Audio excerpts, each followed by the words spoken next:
following is a chapter reading by the Worm Audiobook Project.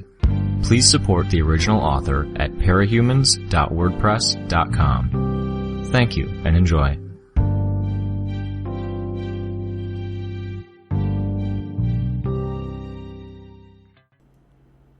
.1 The place was nondescript, a hole in the wall in the midst of a long street of hole-in-the-wall businesses. Everything was run down. For every given store or restaurant you passed, you could only guess if the place was still open or not. The pub had a sign on it reading Somers Rock.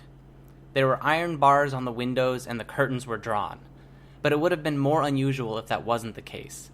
It was that kind of area. The paint on the outside was peeling, and the rust from the bars had bled onto the gray-white paint below the windows. As we stepped inside, it became clear that Somers Rock was one book that should be judged by its cover. It was dim, dingy, and depressing. The wood floor was stained the same dark gray as the counter of the bar. The curtains and tablecloths were dark green, and the only real color or brightness, if you could call it that, was the yellow light cast by the ancient burnt light bulbs. There were 3 people in Somers Rock when we arrived. One was a sullen-looking 20-something girl with brown hair and a slightly wrinkled server's uniform, who glanced at us as we came in, but made no attempt to welcome us. There were 2 identical twins behind the bar in the far corner, probably her older brothers, busying themselves with washing glasses and studiously ignoring us. One of them was wearing a dress shirt and apron, looking the part of a bartender, while the other had a black t-shirt under a Hawaiian shirt. Besides the contrast in fashion, they were identical in height, haircut, features, and expression. A group of tables had been pulled together with chairs arranged around them, but we walked past them to a corner booth. Tattletale, Bitch, Gru, Regent, and I all arranged ourselves on the worn cushioned benches. I was calling them that in my head, really because they weren't Lisa, Brian, Rachel, and Alec. We were all in costume. As we settled in, the girl with the dour expression approached us, setting her notepad down on the table and then stared at me. The look in her eyes almost challenging. She didn't say a word. "Coke?" I ventured, feeling uncomfortable under the look. "No, Skitter." Tattletale nudged me. "She's deaf. If you want something, write it on the pad." To demonstrate, she reached across the table, took the pad and wrote, "Tea, black." I took her cue and wrote down my order, then passed the note across the table to the boys and Bitch. The girl gave me an ugly look as she walked away with our orders. It had been a week since the incident with Bakuda. Lisa and Brian had stopped by several times as I spent my days in bed, giving me updates on the situation as it unfolded. At one point they had even brought Alec and Bitch, and I'd been very relieved my dad hadn't been home at the time. Alec and Bitch weren't the polite house guests that Lisa and Brian were, and I suspected their presence and personalities would have raised more questions with my dad than it put to rest. Apparently, someone at the PHQ had named my costume self Skitter. Lung had overheard something about it, and had now spread through the city in the aftermath of his escape, which implied he was probably looking for me. As a newspaper article raised our possible involvement in the bombings that had taken place, as adversaries of Bakuda, my new name had come up yet again, so it looked like it was maybe catching on. I didn't love it, but I didn't love any of the names I'd come up with, so I could cope. It seemed that we had arrived a few minutes early, because the rest of the guests arrived within seconds of each other, as the server brought us our drinks. Kaiser came through the door with a girl on each arm, blondes with measurements like Playboy models. Kaiser wore armor head to toe, elaborately worked and topped with a crown of blades. The leader of Empire 88. The twins went by the names Venja and Menja, and were decked out in Valkyrie-style armor featuring countless little steel wings along with closed-faced helms. Had to admit, Kaiser liked his heavy hitters. These 2 could grow to be 3 stories tall, and they were 100 times more durable when they were. Purity entered a few steps behind him with several others following her. She was dressed in a white costume without any markings or symbols on it, but the fabric glowed softly. Her white hair and eyes glowed too, but it was more like they were made of heated magnesium than anything else. I couldn't look in her direction without getting spots in my eyes, and my mask had tinted lenses designed to reduce glare. The people that had come in with Purity were other members of Empire 88. Krieg, Knight, Fog, and Hookwolf. It was interesting to see because as far as I'd known, While every one of them had been a member of Empire 88 at some point in time, Purity had gone solo, while Night and Fog had splintered off to form their own duo in Boston not long after. All reunited, apparently. That wasn't even Kaiser's entire team. Aside from the rare exception like Lung reaching out to Bakuto when she had been at Cornell, it seemed that most groups recruited new members from within their own city. Kaiser was different. He was one of the better-known American villains with a white supremacist agenda, and people sharing his ideas were either recruited from other states or they came to him. Most didn't stay with him for too long, for whatever reason, but it still made him the Brockton Bay resident with the most raw parahuman muscle at his beck and call. Kaiser sat at one end of the table in the center of the room, his people finding seats and chairs at the tables behind him. Purity didn't relax or order drinks, though. She sat in a chair a few feet behind Kaiser, folding her arms and crossing one ankle over the other, settling in to watch the proceedings. From my research online and digging through old newspaper articles, I knew Purity could create light and charge it with kinetic energy. She was like a human flashlight, if the light from the flashlight could punch through brick and walls and tear city buses in half. As far as raw firepower went, she was up near the top of the list, a flying artillery turret. Coyle entered after Empire 88, all the more conspicuous because he was alone. No backup, no show of force. He was taller than Gru, but he was thin to the point of being skeletal. His skin-tight costume covered him head to toe, lacking even eye holes or openings for his nose and mouth. And the way it clung to his skin let you see his individual ribs and joints. The costume was black, and the only design on it was a white snake, with its head starting at Coyle's forehead, the tail extending down the back of his head, looping and winding over his entire body before finally ending at one of his ankles. He sat at the end of the table, opposite Kaiser. "What's his deal?" I whispered to Tattletale. "Coyle? Can't say as far as his powers go. But he's one of the more powerful players in town. Consider him a chess master. You know, like a master strategist, tactician. Controls more than half of downtown with squads of top-notch personnel in the highest-end gear. Ex-military from around the world. If he even has powers, he's the only one in his organization who does." I nodded, almost the opposite of Kaiser in that department. I might have asked more, but others were streaming into the room. Faultline. I knew her from my research. She was 20-something, and her straight black hair was in a long, bristling ponytail. Her costume was weird, approximating something like a blend of riot gear, a martial arts uniform, and a dress. 4 people entered the room with her, and 2 guys in the group were instantly the weirdest people in the room. I knew them by name, too. Neuter wasn't wearing a shirt, shoes, or gloves, which made it all the more apparent that his skin was neon orange from head to toe. He had light blue eyes, dark red hair that looked wet, and a 5-foot-long prehensile tail. Gregor the Snail was morbidly obese, average height, with no hair on his entire body. His skin was milky white and slightly translucent, so you could see shadows beneath it where his organs were. Like someone else might have bad acne, he had bits of shell or scales crusting his skin. They looked almost like barnacles, but there was a spiral shape to them. You wouldn't have thought they were close by their body language, silence, and the sheer difference in appearance, but both had matching tattoos. Neuter's was just above his heart, while Gregor's was on his upper arm. It looked like the Greek omega symbol, but upside down. Maybe a stylized U. The other 2 girls in Faultline's group were very normal by contrast. Labyrinth wore a dark green robe and mask with lines all over them. Spitfire wore a red and black costume with a gas mask. I was surprised when Faultline deliberately walked by our table on her way to her seat, taking the long way around. As she passed us, she looked over Tattletale and me, and sneered a little before taking the chair to Kaiser's right. "I'm going to go before all the seats get taken, if that's cool." Gru spoke, and the rest of us nodded. Gru sat between Faultline and Coyle.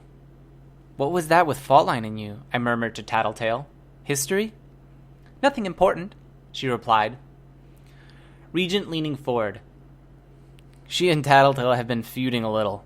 Faultline upped the ante when she poached Spitfire from us when we were in the middle of trying to recruit her. Can't say why Faultline doesn't like Tattle, but I know Tattletale hates it when people act like they're smarter than her, and Faultline is smarter than her." Ow! Fuck, that hurt. Tattletale had kicked him under the table. They're mercenaries, right? Tattletale nodded.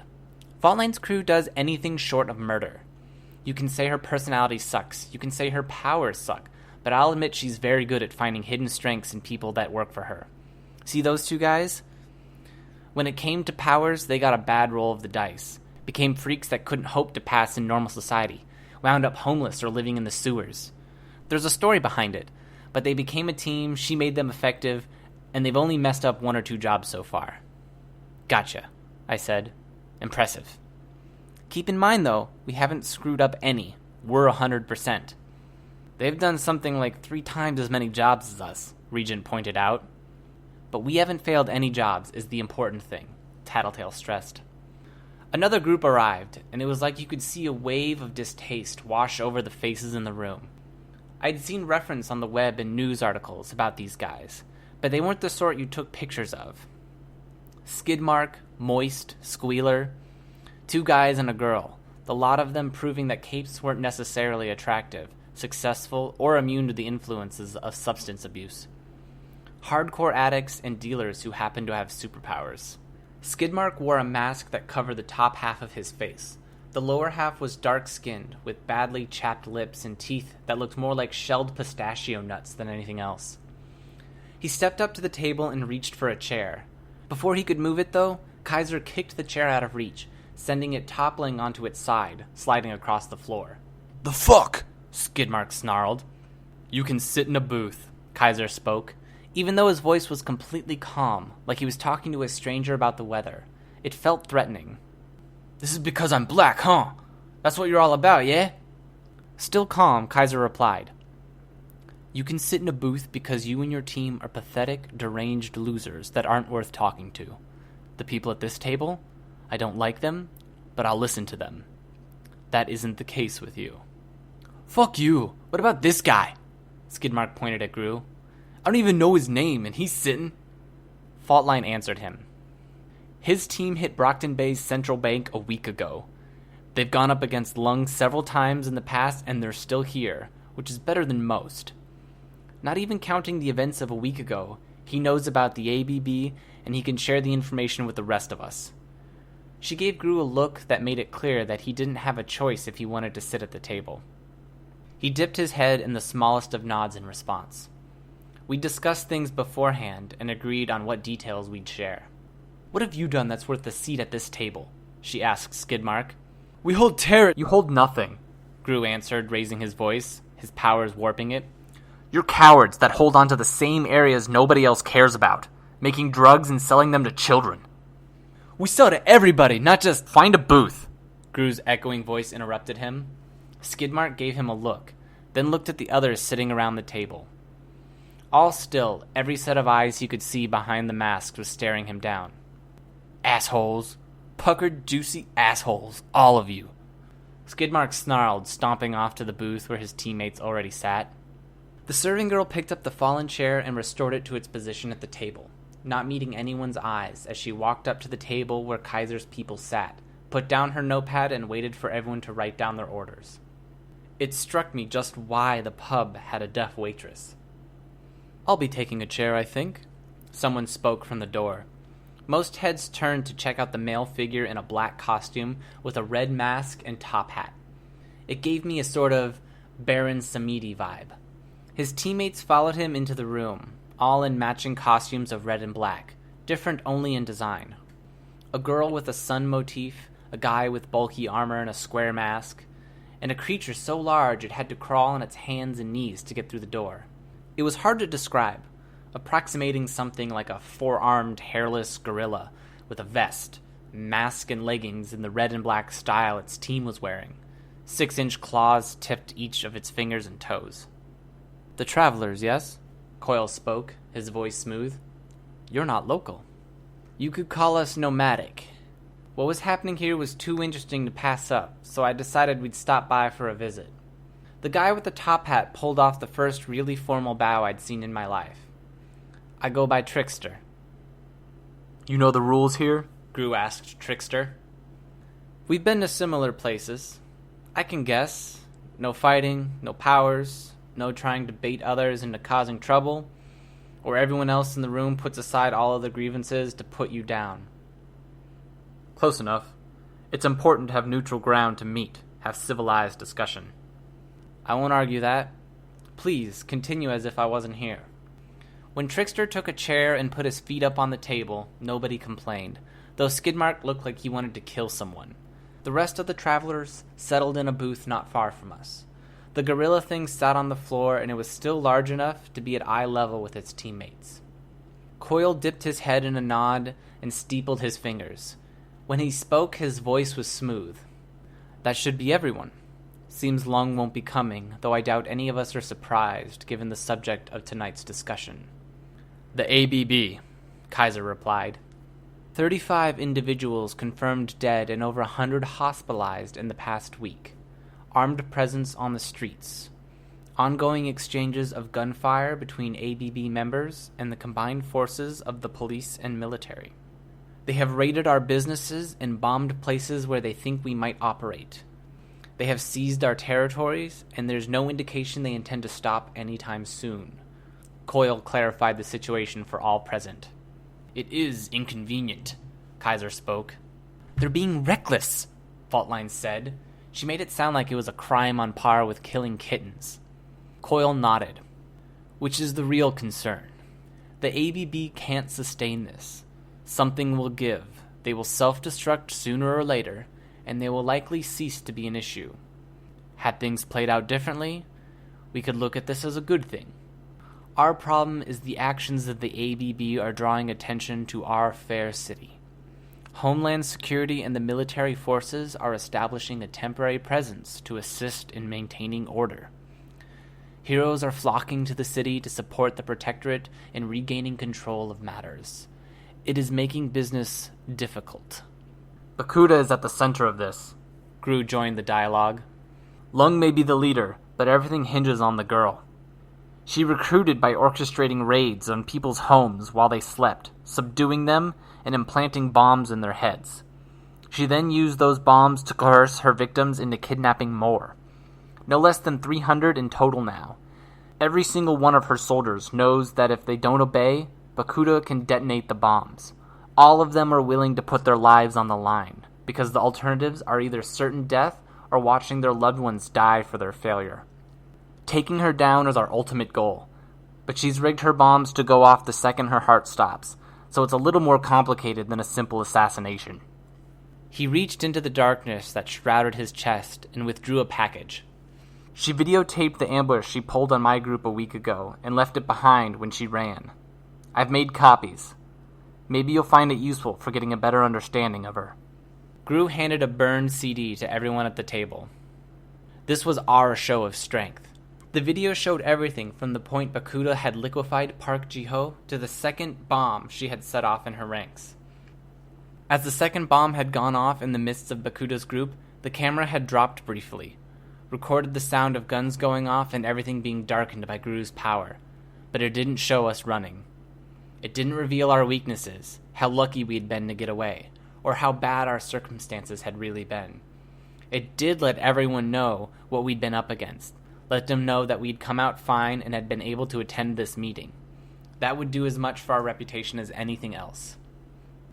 I wasn't 100% recovered from my concussion, and Alec was complaining of twinges in his arm still, but Brian had stressed how important it was that we attend, given the illusion our team was intact, untouched. Seeing the other groups with their subtle posturing, I knew he had been right. So, Coyle let out the word hang in the air as he cracked each of his knuckles on his right hand individually. We're in agreement. The ABB cannot be allowed to continue operating. There were nods and murmurs of agreement from around the table, some from the various villains gathered around the room. Then I suggest we establish a truce. Not just everyone here, but between ourselves and the law. I would contact authorities and let them know that until this matter is cleared up, our groups will restrict our illegal activities to only what is absolutely essential to our business, and we will enforce the same for those doing business in our territories. That would let police forces and military focus entirely on the ABB. There would be no violence, infighting between our groups, grabs for territory, thefts or insults. We band together with those who can tolerate for guaranteed victory, and we ignore those we cannot cooperate with. Just saying my group won't be getting directly involved in this without a reason, Faultlang spoke. We won't be going after the ABB unless they get in our way or someone pays my rates. It's the only workable policy when you're a cape for hire. And just so we're clear, if it's the ABB paying, my team's going to be on the other side of things. Unfortunate, but you and I can talk after this meeting is done. I'd prefer to keep matters simple, Coyle said. You're okay with the other teams? Keeping on the down low, not kicking up a fuss with other groups? That's status quo with my group anyways. Good. Kaiser? I think that's acceptable, Kaiser agreed. I was talking to my group about doing something not too different from what Coyle just proposed. Gru spoke. Yeah, we're cool with it. Sure, Trickster said. Not a problem. We're in. Hands were shaken around the table. Funny, Tattletale murmured. I turned away from the scene to look at her. What?